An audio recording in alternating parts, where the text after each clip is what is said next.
Snow fell lightly over the inner ward, dusting the hard clay with a pale bloom that caught lantern light and made the world seem softer than it was. Jon worked the practice sword in a slow arc that hissed against the air and came to stillness above his shoulder. His breath plumed and faded. He set his feet and moved again, shoulders square, wrists limber. The old rhythm coaxed from muscle and bone to keep the chill from settling inside him. The straw-stuffed quint offered a mute answer to his blows. Ghost watched him from the shadow of a wall, white as the snow and unervingly present, as if the whole yard were a page and the direwolf a mark of ink the eye could not help but find. It was late enough that the keep's noises had thinned into pockets of quiet. The kitchens, now cooling, released their last heat through damp stones. A groom somewhere cursed softly at a mule too stubborn to stable. The smithy hummed like a sealed hive, the hammer's day-long secret stored in cooling iron. Jon preferred the hours when the castle grew inward-facing, when the corridors stopped bustling and faces stopped reminding him what he was. He let the sword tip thud into dirt. His palms stung pleasantly. Across the yard, the arch of the covered walkway framed a dark figure. The lantern behind it flared once with the wind and then steadied, drawing out the man's edges. Jon knew the stance from boyhood. Weight in the heels, head lifted in the quiet habit of someone who hears first, speaks after. Lord Eddard came forward without calling. The snow made no sound of him. Jon straightened. Ghost rose as well, an uncoiling of pale muscle, a blur of red eyes glinting in the dark. The direwolf did not growl, and Jon took that as blessing or indifference, wary of both. "You keep late," the man said. The voice was neither hard nor soft, but it contained Winterfell in it, and the years that had shaped the keep's courtyards and the family that crossed them. Jon wiped his hands on his cloak. He felt the familiar pull in his chest that his body had learned to call loyalty, though it often mixed with something quieter and more difficult. "I couldn't sleep," Jon said. Eddard Stark nodded. His gaze slid past Jon toward the practice posts and the dark corners where the snow didn't reach. "Come," he said, a word like a door opened on a bitter night. "Walk with me." There were times when being summoned stood between Jon and the memory of some small injury. A silence in a hall, a turned shoulder, but there was nothing in his lord's face now but deliberation. Jon called Ghost with a gesture. The direwolf followed them, scarcely a sound, leaving faint tracks that the falling snow began to erase. They did not cross the central yard where the high tower cast its great black wedge. Instead they moved along a narrow corridor between storerooms toward the inner gate and the bell tower that held the spiral steps down to the crypts. Torches smoked slightly, their light contracting and swelling in the old stones, and Jon knew by the path that they were going below. His breath slowed. He had been to the crypts many times with the others when they were younger, daring one another to put fingers to the cold marble cheeks of dead lords and ladies. Later, he had returned alone, drawn to the strange draw of legacy carved in stone, a lineage so solid it pressed like weight on the air. The names had steadied him even when none could properly be his. At the threshold, Eddard paused and took up a lantern. The flame inside was a living thing under glass, restless, almost eager. Jon followed him down. The air sharpened with damp and age. The steps sang with each footfall, a low whisper from deep in the rock. Beneath the world, Winterfell became different. It lost its habit of utility and took on a hush, as if stone itself were listening. At the corridor bottom, the stone kings and queens kept their watch, each with a direwolf crouched at their feet, each face particular, not a sculptor's convenience but a remembered person. Jon had learned their features by heart in that way children learn the shape of the sky, without trying. There were the old kings of winter, stern-faced and beard-heavy, and more recent lords whose hands seemed almost warm in the lantern's drift of light. The statues took back the outlines that grief had left on them. They were not all men. Ladies lay there too, the strong ones who had helped hold the North together across hunger and war and frost. They were not his as others counted kin. They were his as only longing counts it, stubborn and deep. Eddard turned to the right, leading him past carved wolves whose stony eyes followed, or seemed to. Jon knew where he was being taken before the lantern illumination caught and held the likeness of a young woman whose face was both sharp and soft, her marble hands clutching the stems of carved winter roses. Stone flowers had no scent, yet in this stretch of the crypts he always held his breath without meaning to, as if the slightest disturbance would make something vital slip away. His lord set the lantern on the cold floor. He did not speak for an interval that let the place tell its true story. All those bodies, all those names, the kneeling of time. Jon heard faint water in the rocks, the creak of distant timbers as the keep settled. "Do you know why I brought you here?" Eddard asked finally. Jon eased into stillness beside the statue. The question had an answer he did not own. "For truth," he said, though that seemed too simple. The word was easy to say where it was least likely. The dead had nothing to gain by it. Eddard's mouth drew in, not in displeasure but as if bracing against some old wind. "A kind of truth," he said, "and a burden." Jon's hands remembered the practiced sword. He folded his fingers together to still them. Ghost settled at his feet but kept his head up, ears pricked toward the man who had raised Jon as part of his household and the man Jon had never dared call father except in the privacy of sleep. "You've asked me before about your mother," Eddard said, and though that was not a question, it pierced the cold like one. "I would not tell you. I told myself I held the rest of it for your good. Also for my oath to someone who had no breath left to keep her own oaths." He looked at the statue then, not the face so much as the idea that the stone trapped there. "My sister asked it of me." The words had been in Jon's head since boyhood, the way a drought holds the shape of rain. He had guessed things, then guessed them wrong on purpose to quench the guessing, then let the guesses grow wild in unweeded patches of mind. He knew the statue as he knew Ghost's weight, as he knew where the frost formed first on the inner steps in winter. He did not know what words would follow, and yet his knees made the impulse to bend, to yield to something too large to stand upright beneath. "She died," Eddard said, and the lantern flame rose as if to join the word, "and I promised. It has been years since, and walls between oaths cannot stand forever without men in the middle breaking." Jon felt the blood in his throat. He swallowed. He said nothing because he had learned long ago that silence keeps things closer than words. "You are not mine," Eddard said, speaking each word gently, as if it were a creature that might startle. "Not as men reckon. You are my sister's son."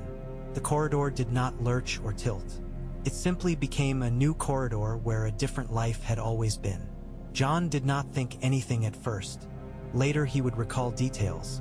The scrape of his boot sole on flagstone, the lantern's small tick, because simple things endure when large ones shift. "My mother," Jon said, and felt the risk of the word in his mouth, as if the utterance might call her back to punish him for using it. His voice failed at first. "Was she?" He looked at the statue and understood he was staring at her already. "Lyanna." Eddard's eyes were not wet. He had the farawayness of a man seeing too many years at once. "She is the only one I ever had a sister to." The past built itself in Jon's mind with flashes that did not belong to him.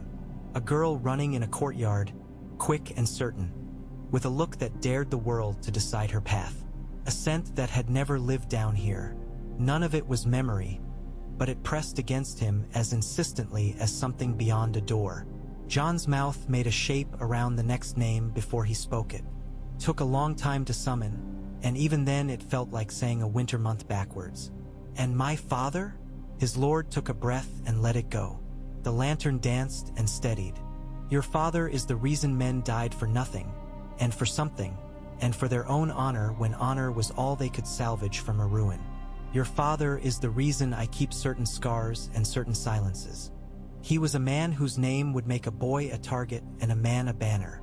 Eddard stood a little straighter, bracing himself to admit into the corridor what the years had strained to keep out. Rhaegar Targaryen. The name broke across the stone in a way that left nothing untouched. Jon felt it touch his teeth, strangely. He had learned long ago to wrap his bastardy like a cloak, to keep warm by the odd insulation of other people's certainty.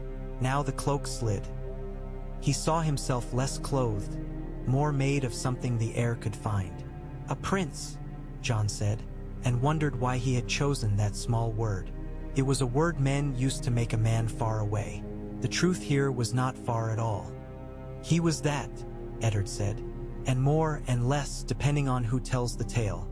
He is dead now, and the telling has been left to those who survived him and those who lost through him. For the first time, a low hardness entered his voice. It is not a badge to wear in this world. It is not a bell to ring. It is a danger for you, and for any who stand near you. King Robert's hatred for that house is a thing with its own breath. We live with it. We live in it.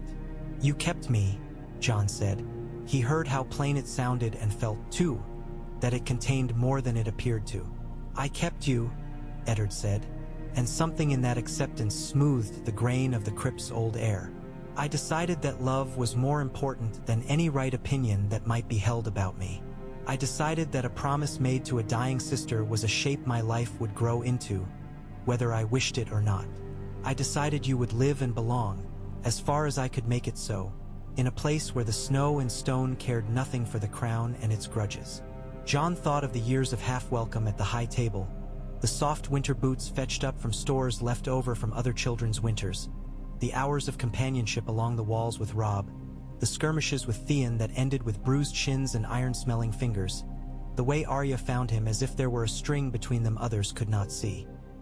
He thought of Lady Catelyn's cool gaze, which had not warmed across the seasons, though sometimes he'd feared it might soften and be worse than its steadfast cold. He had guessed 100 possible mothers who might have left him to Winterfell like an old garment. The truth was that his mother had been here all along, only in stone and in another's grief. What am I to do with this? He asked. He was still speaking softly because the dead do not require loudness. Carry it, Eddard said. Hide it. Let it guide your caution. It need not guide your heart unless you want it to. There is no crest I can gift you that would do you more good than silence. If the king comes to Winterfell, and he will not long from now, keep your head beneath your hood and your thoughts beneath your face. There are men in his train who are not only loyal to him, but to their own advantage. There are others who cannot forgive the dead for being dead. Jon's mind leaped and then steadied. You fear for me. I fear for all of mine in a world that punishes the wrong things and the right things, Eddard said. But yes, I fear for you in a particular way. Do not mistake the love I bear you for a plan. Plans can fail. Love is just what remains when you cannot do better. Ghost rose, paced twice, lay down again. The movement allowed Jon's muscles to decide what to do with themselves.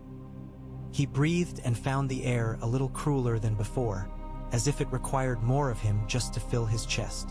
Rhaegar, he said again, tasting the strange metal of it. Why? The question lined up and fell away. Why had no one said? Why had so much been built to keep him from this place that was always here? Why had a world full of men and their devices and their titles arranged itself to erase his name? At the end of a thing, Eddard said, and Jon understood he was elsewhere for a moment. Men are willing to make history out of their daily appetites. They will feed those appetites with anything to hand.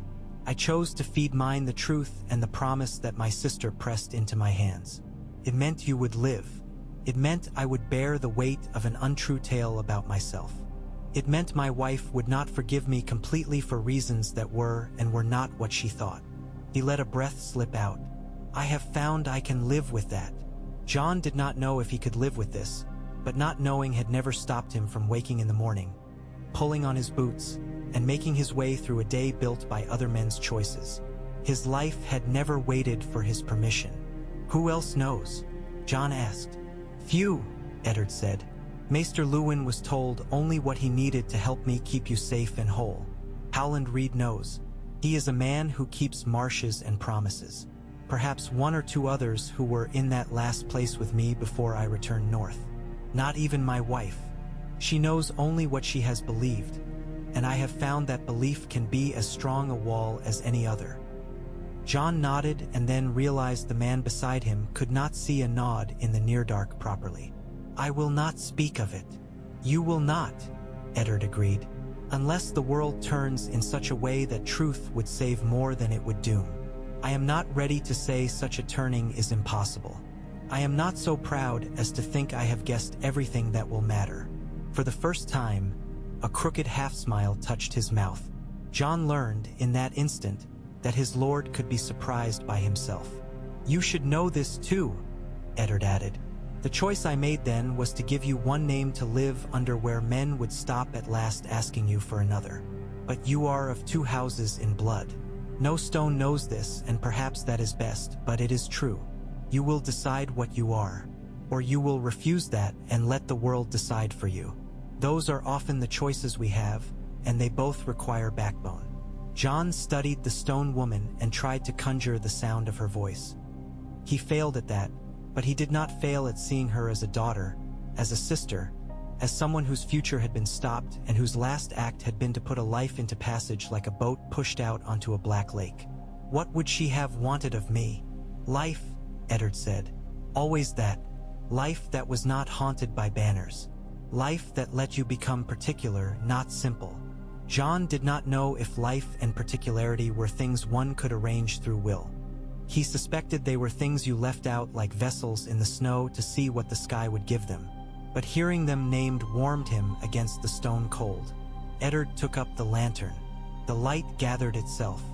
"When we go up," he said, "you will be the same boy to the world you were when we came down. Let that be your armor." "And inside?" Jon asked. Eddard's gaze flicked over him, a brief inventory that recognized both what Jon had been and what he might yet be. "Inside is where Winterfell has always worked its changes," he said. "The heart is a workshop none of us show until we must." They ascended. The steps seemed slightly longer, but that could have been the cold. When the door above let them into air that tasted of snow and hearth smoke, Jon felt the world's shapes slot back into familiar arrangements. The snow had thickened, and the yard's lanterns had halos. From the tower where the ravens lodged, a bird gave a rude series of calls that broke into something almost like laughter. Eddard stopped near the base of the bell tower and looked out into the white. "Benjen comes soon," he said. "He will speak to you about the wall. Perhaps you have already thought of going." "I have," Jon said, and for the first time since the crypt he tasted a steadying knowledge. "I have thought it a place where a name might matter less than a man's arm, where a bastard could learn to be measured by a rule without sons." Eddard's mouth tilted. "There are worse measures," he said. "There are better, too. If it is a refuge you want, know that refuge gathers its own prices. The world on that line is hard and narrow. I won't tell you no if you decide it, but no vow should be taken because a boy doesn't know what else to do with being a boy." Jon curled a hand into a fist and let it go. "I will think." "Do that," Eddard said. He laid a hand on Jon's shoulder. The weight of it made sense of many years. "Get sleep. Ghost looks as if he plans to keep the night on your behalf. Let him. The morning is no kinder, but it is clearer." When Jon lay in his bed an hour later with Ghost curled so close that Jon's foot found fur before it found the end of the blanket, he did not sleep. The ceiling beams blotched with old smoke marks regarded him with their patient permanence. From a neighboring chamber, somewhere farther down the corridor, Theon's, by that careless slurring rhythm, laughter flared and dwindled. Wind explored the shutter cracks with a persistent finger, then moved on. Rhaegar Targaryen. The syllables were like pebbles, polished smooth in a river he had never seen but could hear if he held very still. His mind traveled amazedly among facts he did not know how to hold. That the man had loved or had not, that he had broken or obeyed, that his hands had touched a harp or a sword or a page of text. Jon found an odd ache around questions he had never thought to ask. Did his father favor cold mornings? Did he like pears? Did he curse when he cut himself shaving? Was there a place he returned to, again and again, with a doggedness that made no sense to anyone else? Not because any of that would save him, because it would make the man particular, as his mother had wished him to be. And Lyanna, he could not think of her as merely the statue now, rose in his mind more than as a picture.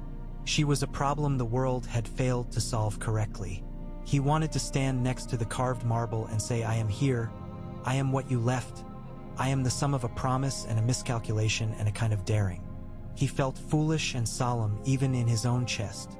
At some point he must have slept because he woke into a halfway light that told of a sky smothered by weather. Ghost's breathing was slow and even. Jon slipped from blankets and dressed, his hands moving with the thoughtless certainty of their daily practice. When he opened the door, Cold walked right in. Winterfell's routines woke with him. The courtyard smelled of hay and horses, damp leather, old smoke, and the raw clean scent the gods would released when the wind came from that direction. A boy trudged past with a load of kindling, his cheeks bright as apples. He gave Jon a glance that slid off, not unfriendly, not eager, and yet everyone's faces felt newly legible to Jon, as if the name he carried under his skin had raised new letters all across the keep. He made his way to the Godswood. The ironwood gate bore the marks of old repairs, iron rivets hammered to shine where new met ancient. Inside, the world softened and sharpened at once. Snow sifted over evergreen needles. The air had a hush that was not silence but the careful listening of trunks and branches. The heart tree stood with its pale bark and carved face, which might have been crude another place in time but here felt like an honest submission to necessity, like cutting eye holes in a mask so one can breathe. Red leaves hung pliant under the weight of wet snow. The small pool below them was already skinned with ice near the edges. Jon knelt, not in perfect trust that anything listened, but because his muscles knew the posture and it felt right to do something formal in a world that had done something formal to him without asking. He did not know what gods watched him. The ones that mattered might be nothing at all but the eyes of people he loved. He still found the words in himself he needed, and perhaps that was prayer enough. "I have been told I am not what I thought," he said aloud, softly, to the tree or to the cold. "But I am also what I am. I don't know how to keep both from fighting. If anyone is listening, make a path through that." He expected nothing in answer. The gods would give him the particular gift of not pretending to answer. A bird he could not name scolded him from high in a branch, as if to say that even if he were a prince in his blood, he had chosen the wrong spot to kneel. Jon smiled without humor. Ghost moved along the pool's edge, his paws leaving prints that filled with clean water and then iced over. There was no red in the pool, only the thin suggestion of sky. On the way back, Jon almost ran into Arya, who was moving much as Ghost did, quiet, intent, one thought ahead of her body. Her face lit when she saw him, and then her eyes narrowed. She was in that time of life when she could remember and claim at once. She had always been better than any of them at seeing what was not presented. "You look like you stole something," she announced, falling into step with him. "Did you?" He considered saying no and knew it would be both true and not. "Only a night's sleep," he said. "That's no theft," she said. "Sleep is never truly anyone's." She peered at him. "Is it the wall? You think on it in that way you have when you've put something on the table in your mind and are sitting across from it with a cup you forget to drink." "You know me too well." "I know you enough," she said. Then, because Arya always returned to the practical, she added, "If you go, who will make faces at Theon over my head at table when he brags? Robb thinks it's funny but not in the right way." He almost told her. He almost put the secret into the open air where she was, because she lived there and therefore made it seem less hostile. But Eddard's words were still new enough in him that sharing them felt like pulling stitches. He could no more do it than he could fly. "I will make faces at Theon as long as I can," he said. "That sounds like something a person says before they go," she complained, and scuffed her boot in the snow, sending up a powder. "Everyone is always preparing to leave. We have enough horses fit to make a pageant of it, and I've seen the cooks counting barrels. I hate it." He looked at her quickly. "What do you mean?" She flicked him a glance. "I hear things," she said with no particular pride, "and I see them. Sansa only hears the song of what she hopes, and I don't mean that unkindly. It is how she is. But the sounds the castle makes when big changes come, those are in the wood. I can hear them." She flung her arms out with sudden ferocity, then let them fall. "Sometimes I want to climb the highest roof and shout down at the men who ride up with their fine coats that I like the way we are, that I like the kitchen girls snoring, and the dogs barking, and the blacksmith arguing with himself when he thinks no one is listening. That I like my own brothers and the others being here. It is not so much to ask, and yet I feel it will be asked of me to give all of it away. Jon looked at her, not as the boy who taught her to stand with her knees unlocked at the practice yard, but as someone who might be left with holes where certain people had been. He placed a hand on her shoulder. If I go, he said, it won't be because I want to leave you with less. She made a face as if to say she would determine that for herself. Then she darted away like a startled cat, carving her own path through the snow. Breakfast had begun to coalesce into a series of smells and sounds. In the great hall, slabs of dark bread steamed on platters and honey shone in bowls like trapped sun. The stew was barley thick and full of last night's meat made new. Men crowded toward heat and filled their bellies, while serving girls moved in efficient arcs, dodging elbows and good-natured curses, claiming their own bite here, their own spoonful there. It was the hour where the presence of family made a web that work had not yet torn, and Jon navigated carefully as always, stepping where he had learned to step, not lingering where he knew lingered eyes would mean comment. Robb saw him and waved him over with a grin that had not in it a single calculation. He slapped the bench. You missed the jugglers in my dreams, he told Jon as soon as he Saturday. They were terrible at it and kept dropping their thoughts. Jon smiled without quite mustering it in his chest. Sounds like the jugglers we have when I am awake. Don't say that, Theon called from further down, his mouth full. I intend to learn. You intend to boast whether you learn or not, Jon said. Theon raised his cup, unoffended and unoffendable by anything that did not threaten his reflection. Lady Catelyn sat near the high seat, delicate in how she was stern. Her eyes found Jon because they always did. He returned the look and lowered his gaze, not out of shame, but because he knew the rules of the hall and because he would not set his shoulders against her where all could see. Her dislike was a constant wind he had learned to lean into. He felt its pressure now and recognized in himself a new stubbornness. I am not what you think, he thought, and also I am, which is the precise shape of certain loneliness.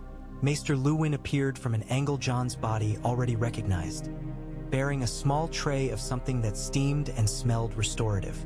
The chain at his neck caught the light in a modest gleam. It never looked like adornment. The maester's eyes told Jon that he had not slept long either. He leaned in near Eddard to murmur something, and Jon watched the man he now knew was his uncle nod once, only once, an economy of assent that did not travel further. Later, Luwin passed behind where Jon sat and briefly set a hand on his shoulder.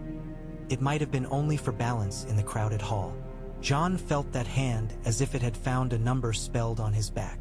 After, in the yard, steel sang against steel. Robb wanted to fight because he wanted to think with his hands as well as his head. Jon obliged. They circled and struck and laughed, their movements balanced with an ease that comes from having learned one another's strengths and feints. Theon called advice as if he himself had perfected the art of swordplay between mugs of ale. Boys smaller than both of them watched, making the copying motions that children make even when they do not know they are learning. Benjen will be here by nightfall, Robb panted after a fierce exchange. He'll drink everything he claims not to and tell us tales he swears are true. Jon parried and thought of the wall's long line like a scar across the top of the world. He wondered which truths Benjen told were stories and which stories were truths coming disguised. You've had that look in your eye, Robb added softer now, as their blades paused. The one that says you've fixed on something. If you go north with him, say it to me first, not to your spectacles at day's end. Jon took a breath. He could say it all right now. That he had been told a name that would make crows leave their tree and circle. That the wall had never seemed a more honest refuge than now because it made a vow that put an end to certain other words. He could say that the starkness he had once loved for its own reasons now offered the additional gift of hiding him from a world about to arrive at Winterfell in a glittering storm. I think of it, he admitted, that at least was only the truth. Robb nodded as if Jon had told him he preferred his meat boiled rather than seared. I knew it, he said simply, not hurt, not triumphant.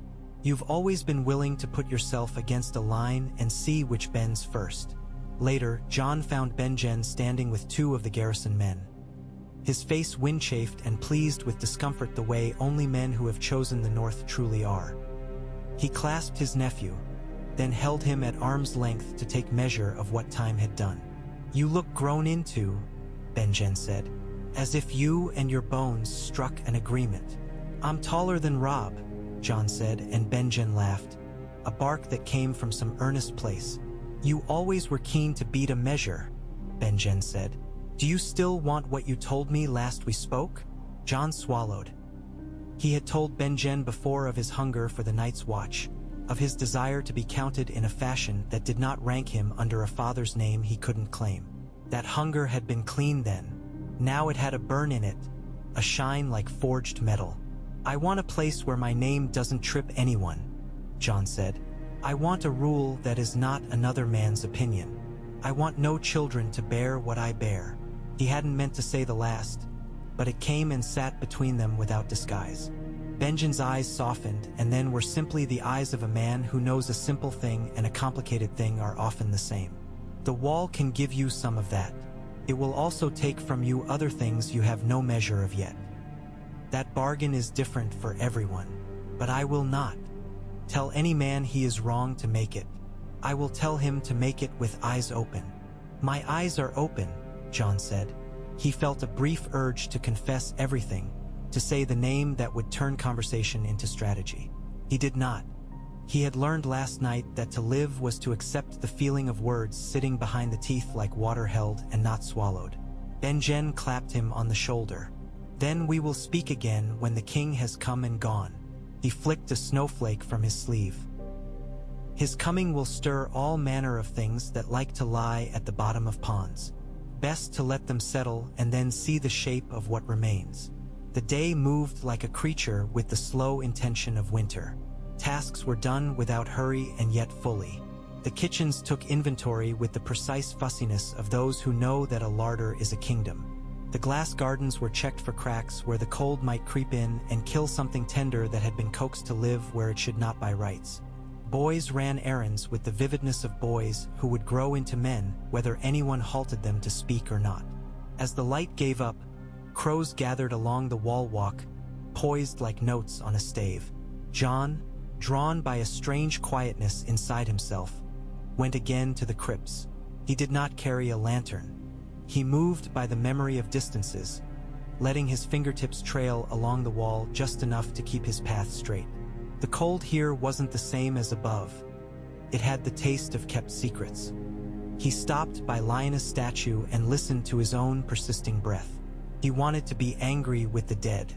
He wanted to say to them that they crafted work for the living that could not be undone and then lay down to be its beneficiaries. But standing there, he could not keep the anger. He had never known the men who had shaped the first stones of Winterfell. He had never seen his mother's living face. He was here because others had been themselves.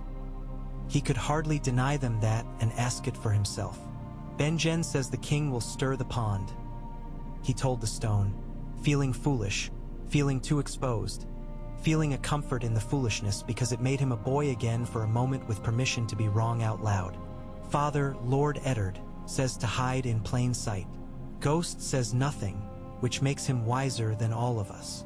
He felt the ground through the soles of his boots, close and claiming. "I do not know if I should run to my fate or let it find me sitting by a fire. There is pride in both and trouble." When he lifted his head, there was no answer but the sound of water somewhere farther down, as if the castle were slowly rearranging itself over centuries. He almost imagined a whisper then, but it was only the blood moving in his ears, simple and astonishing. Outside, snow had turned to fine sleet. The paths shone in the lantern light, thinly glazed. Jon walked carefully back toward warmth. He was almost at the steps to his chamber when Lady Catelyn came out of a side corridor and stopped, the way one stops when a familiar stone appears in a place where one did not expect it. "Jon," she said, with no sweetness. "A word." He had seldom spoken with her anywhere but in the spaces where conversation became a formality, polite acknowledgments before others, small requests he rendered in ways that made refusal unnecessary. She always looked at him as if he had been placed somewhere wrong and could at any moment be moved. Now she studied him, head slightly tilted, as if recalculating. "You look different," she said. He could not tell if that was accusation or marvel or mere observation. "I slept poorly," he offered, "because that had the flavor of truth without its meat." "That too," she said, "but not only." She tightened the wrap around her shoulders. "I have made peace with certain things, and I keep that peace by refusing certain others. It has suited me. If you plan to change what I have kept still, I ask you not to. I ask nothing of you. I think you can recognize that for the gift it is." John surprised himself by not bristling. He heard in her tone not cruelty but a desperate insistence upon a particular structure that had allowed her to remain herself. "I will not change your peace," he said. "I have enough trouble keeping my own." Her eyes searched him as if she could read new letters there. She nodded once, a movement so small it might have been a bow if one were especially generous. "Good night, John," she said, and left him with the sense that neither of them had said quite what they had meant, and that perhaps that had been safer for both. The wind visited the keep all night, entering and leaving in a pattern that made sleep intermittent, more like a truce than a surrender. A rattling in the flue, a far-off clatter of something dropped and retrieved, a dog's bark and then silence. All of it wove into a fabric that Winterfell had worn for years. John dreamed that he stood at the top of a long staircase and that his mother walked toward him from below carrying both a sword and a song, and he could not tell if she intended to gift him or discipline him. Benjamin arrived with the dawn pale, all frost in his beard and cheer in his eyes, as if both were proof of his project. He brought with him a spray of the wall, a steadiness that had nothing decorative in it. They ate together in the great hall with the kind of joy family makes when not everything is joy. Men who had ridden in with him sat and told their smaller tales, while the larger ones bided their time. The cooks were pleased to have mouths to feed who did not quail at hearty portions. Later, John found a quiet place behind a rack of dried herbs where the springs of the keep clicked inside, and he stood there listening to the mechanical heart of the place. He did not think much. He let the thoughts pass like the steam did. When he emerged, he discovered Sansa in the corridor with a skein of nature green yarn that had come angled and arranged itself into question marks around her ankles. She smiled at him with her usual sweet sincerity and then frowned because sincerity often catches a snag on the world as it is. "Robb says you are thinking of the wall," she said, disentangling the yarn with slow motions that preserved its integrity. "He says it like he is not worried, but when he says anything like he is not worried, I know he is." "I think of many things," John replied. He crouched to help her, careful to respect the system she'd begun. "The wall may be one of them." She gave him a look that held both older sister and child. "You don't have to go away to be something," she said. "One can be something by being kind and graceful, and keeping one's voice even when men are being foolish." "Men will always be foolish," John said. "It is a craft many of us train at without knowing." Her small laugh surprised him. "Then perhaps you should stay and show how to be foolish in a way that does less harm," she said. She lifted the yarn. "There. Saved." He watched her go, her back straight, her hair shining in a way that made its own argument about the possibility of the world. He thought, not for the first time, that he loved his sisters for opposite reasons and in the same measure. In the afternoon, Eddard called John to his solar. The room smelled of wood oils and the faint ghost of wax. Maps spread across a table read like stories and like recipes, both. A chart of the North's sparse holdings looked almost like a prayer for endurance. Eddard stood with a strip of parchment in his hand. His mouth set in that way that suggested neither grief nor anger, but a calculation of what weight he could carry without breaking his back. "Riders from the south," he said without ceremony. "The king is less than 3 days." John felt the name Rhaegar again, not because it would matter to the king's approach, how could it? But because the two words lived in the same house in the world. "That soon." "That soon," Eddard said. "It will be banners and trumpets and the old wounding jokes between men who stand on history to keep their boots dry. He will embrace me. He will praise your half-brothers and measure my daughters with his wife's eyes in his mouth. He will remember the old love and the old war. He will bring with him men you would do well not to catch the eye of. He set the strip of parchment down with care. We will keep you safe. I will keep me safe, Jon said, and did not mean to sound proud. I will be there and not. I will be attentive and nothing at all. That is the right amount of arrogance, Eddard said. A flicker of humor cut through the dread kitchen smoke of his gaze. We will find work for you that keeps you out of the line of sight without insulting you. Perhaps in the kennels. No man with a plan to be grand thinks to look near dogs. I can be a shadow among hounds, Jon said. He imagined the mix of warm animal breath and cold stone that would be his cover and thought he could bear it. Eddard regarded him with something like relief and something like regret. I wish I had been wiser when I was young, he said, and Jon realized this was not complaint so much as accounting. I wish I had made a world for you where your name could be spoken without calculation. He spread his hands. I made this world instead. We will live in it and hope for a shift. After he left the solar, Jon walked the perimeter of the inner wall. He counted his steps because it soothed him.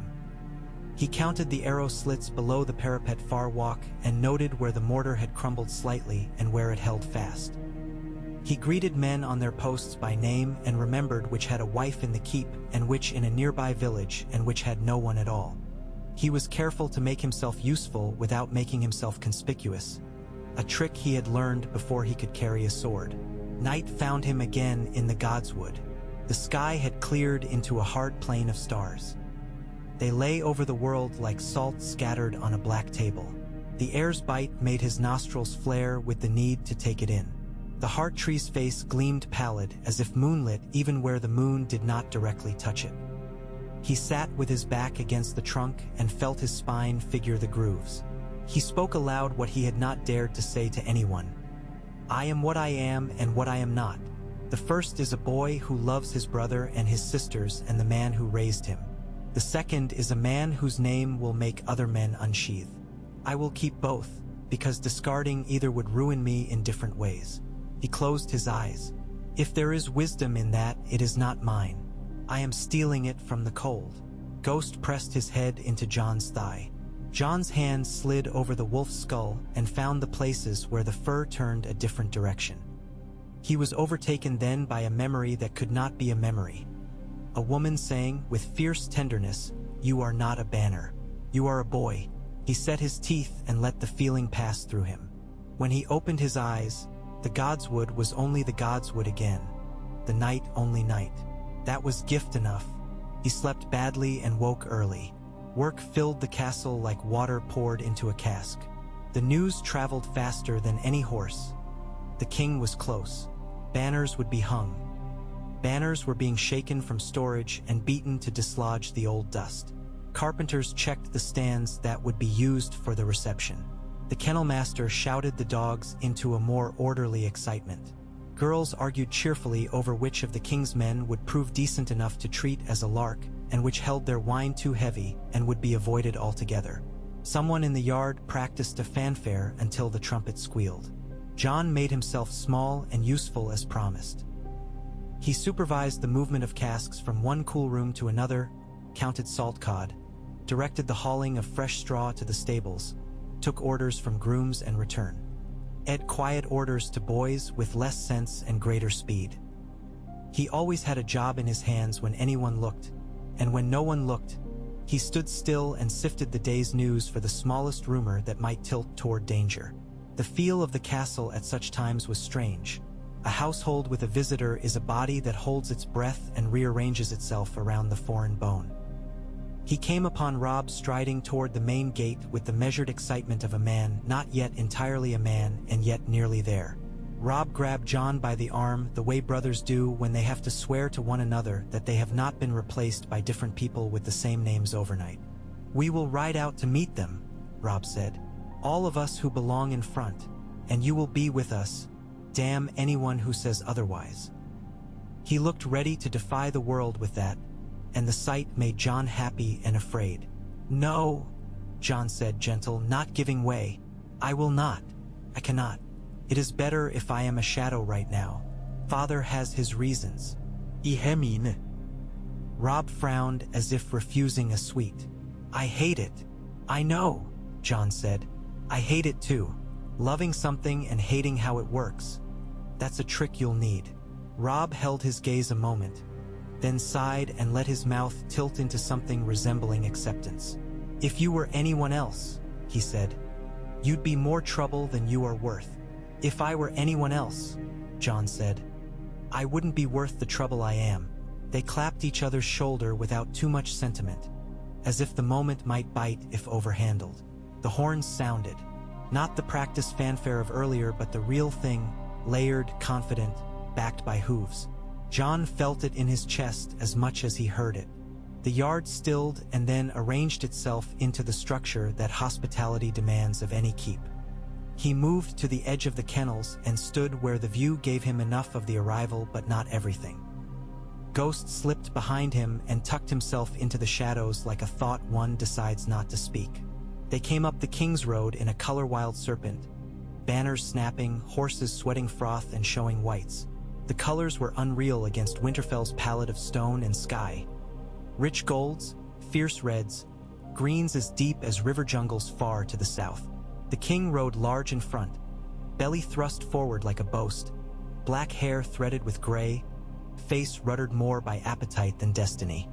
He laughed aloud as if the world were a story told for his delight. Beside him was the queen, sharp beside his broadness, a blade to his blunt instrument.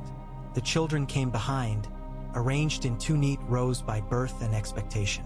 John watched them as one might watch actors mount a stage to reenact a play one did not write. He saw Eddard move out to meet them, and he watched the man's face make room for old friendship in a way that did not erase caution.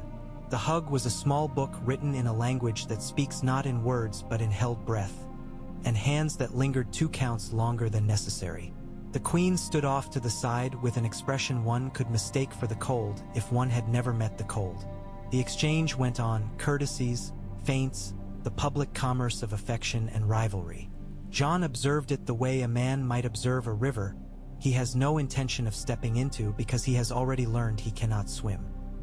He caught a peripheral glimpse of a boy whose mouth had not yet discovered it could be cruel, of a girl wearing anxiety like a new jewel, of a dwarf with eyes that missed nothing and were generous in their notice. He withdrew a step.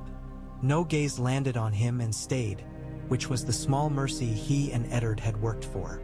Later, when the hall was at capacity, the tables groaning, the fire eating would like a giant at a feast of trees, John was in the kennels going over the inventory with the kennel master. He felt the music more than heard it. The thickness of merriment arrives even where not invited. Ghost paced the aisle between pens and then came to stand with his head pressed against John's hip as if aware of the small, specific steadiness it afforded. "Good dog," the kennel master said, eyeing Ghost with cautious admiration. "Quiet. Means he's thinking more than we know." He scratched behind an older bitch's ear. "The Lord's man told me to say that if you wanted to come up and have a plate, there'd be one for you." "I'll eat later," John said, "when there are fewer eyes and plates." He was not offended. He had felt his whole life like a man with a place at a table just behind a curtain. What he heard and smelled was enough to keep him from starving. He ate later indeed, in a small room that opened onto a side passage, the fire low and companionable. Rob found him there, flushed and full of charm that tried to disguise strain. Theon came too, with crumbs in his beard from thefts he had no shame for and a jug unsteadily carried. They told him of the king's forceful camaraderie, of the queen's frost, of the dwarf's wit like a pin pushed ahead of itself. They reenacted small gestures as boys do when the world appears as theater. John laughed and added his quiet lines, and for a time the heavy names lifted. When they left, John sat alone and let the heat soak into him. He thought of the line of his life as a tether tied in many places, to the man who had spoken his truth in a crypt, to the wolf pressed against his leg as if a second marrow ran there, to the sisters who held different mirrors, to the brother who thought he could order the world into fairness and was almost right, to the wall that offered a hard simplicity, to a dead woman with stone roses, to a man he had never met whose name made the room cooler when he thought it. He slept. He dreamed he was walking across a frozen river and could see the fish moving deep below, sleek and indifferent. He woke with his heart hammering and his hand already reaching for a sword that was not beside his bed. Ghost had lifted his head and was watching him with a look Jon recognized as both question and answer. Days stacked. The king hunted. The queen criticized. The children showed themselves to their best advantage and sometimes forgot to do so. Some of the court's men were kind because they did not need to be. Kindness in those who can afford cruelty is a thing Jon trusts less than habit in those who cannot afford any choice at all. He kept to his small duties. He found himself invisible in places where a month ago he would have been seen.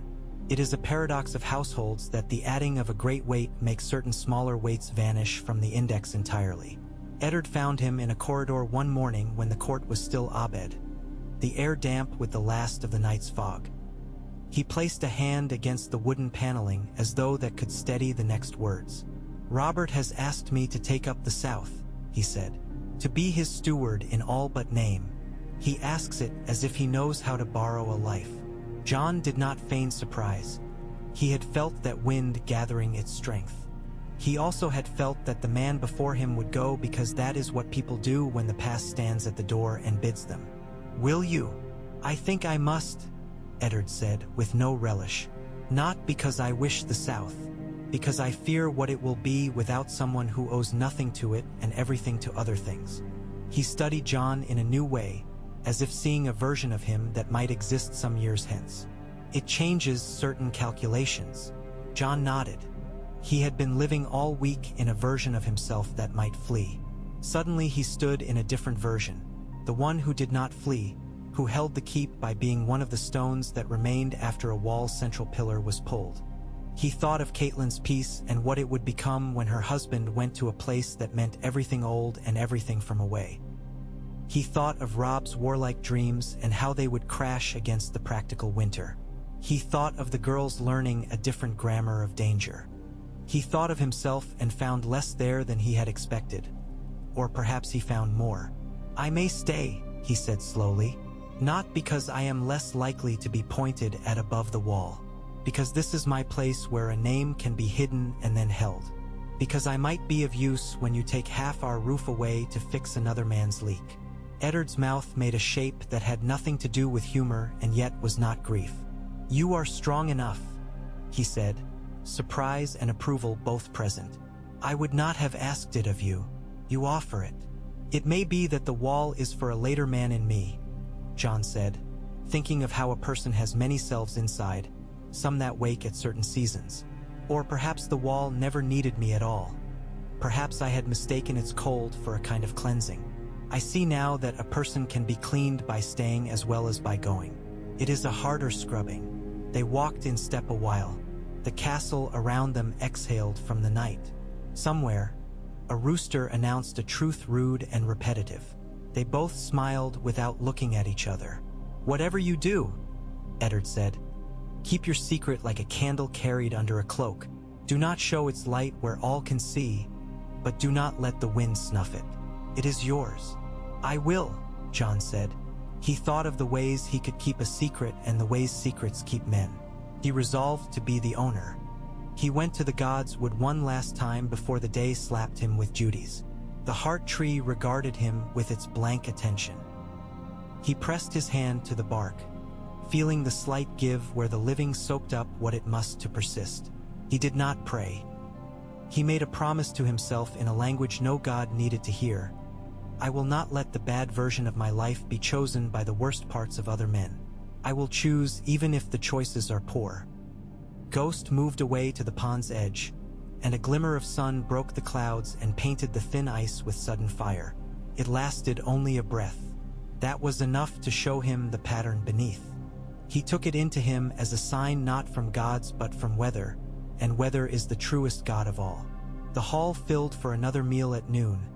The king loud and troubled by nothing he could not drink or batter. Jon stayed in the corridor and spoke softly to a boy from the kitchens who had burned his hand on a spit, told him the trick of soaking the skin in cool water and then smearing honey once the sting left, to make a barrier. The boy listened with more attention than any lord had ever given Jon. When evening fell, The queen's men moved like shadows that believed themselves to be substance. Jon watched them from the place he had chosen as his.